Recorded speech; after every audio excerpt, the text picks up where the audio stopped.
हिते ॾींहुं सारो जे सजदा पियो ॾींदुसि त मानी जो मुल्लस मूंखे केरु ॾींदो। हिते ॾींहुं सारो जे सजदा पियो ॾींदुसि त मानी जो मुल्लस मूंखे केरु ॾींदो। ही आदम जो पुटु आहे मलाइक त नाहे, जॾहिं पेट भरबुसि तॾहिं अखि पटींदो।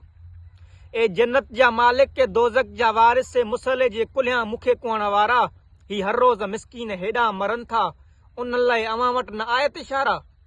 आ उमत बि साॻी मुहानरो बि साॻियो, न असीं यहूदी न तव्हीं न सारा।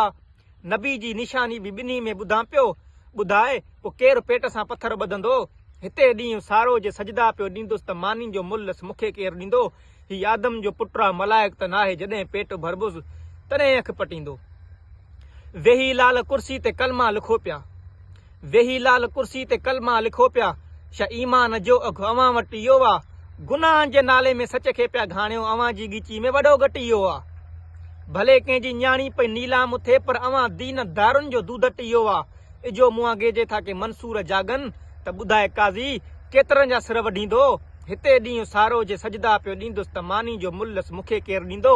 ही आदम जो पुटु आहे मलाइक त नाहे, जॾहिं पेट भरबुसि तॾहिं अखि पटींदो। अवां जी इबादत ते इतबार कहिड़ो, अवां जो त ईमान आहे अधूरो। अवां जी इबादत ते इतबार कहिड़ो, अवां जो त ईमान आहे अधूरो। ही 70 फिरकनि जो सेनो मथे ते, ॿुधायो अवां में सही यार कहिड़ो। पोइ ख़ुदा जो त ख़लकियो आऊं बाहियां, पोइ ख़ुदा जो त ख़लकियो आऊं बाहियां। ही सुनत ऐं नफ़िल जो तकरार कहिड़ो, तहजुद ऐं तकवा जो जे तोरो आहे जे तो वटि। तहजुद ऐं तकवा जो जे तोरो आहे जे तो वटि, त सुई साइमी साहिब पाण ई तकींदो। हिते ॾींहुं सारो जे सजदा पियो ॾींदुसि त मानी जो मुल्लस मूंखे केरु ॾींदो। ही आदम जो पुटु आहे मलाइक त नाहे, जॾहिं पेट भरबुसि तॾहिं अखि पटींदो।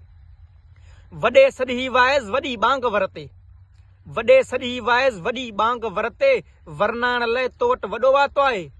पढ़ी पाक कलमो मारे मुस्लमान, फुरे कंहिंजे ॾोहटनि खां फुरात आहे। बुखे पेट वारो जे बागी थो बणिजे, त हाफ़िज़ अवां जो ही आट आहे। मगर यादि रखो यतीमनि जा मारा, हितां को बि न हाणे खूनी खटींदो। हिते ॾींहुं सारो जे सजदा पियो ॾींदुसि त मानी जो मुल्लस मूंखे केरु ॾींदो। ही आदम जो पुटु आहे मलाइक त नाहे, जॾहिं पेट भरबुसि तॾहिं अखि पटींदो।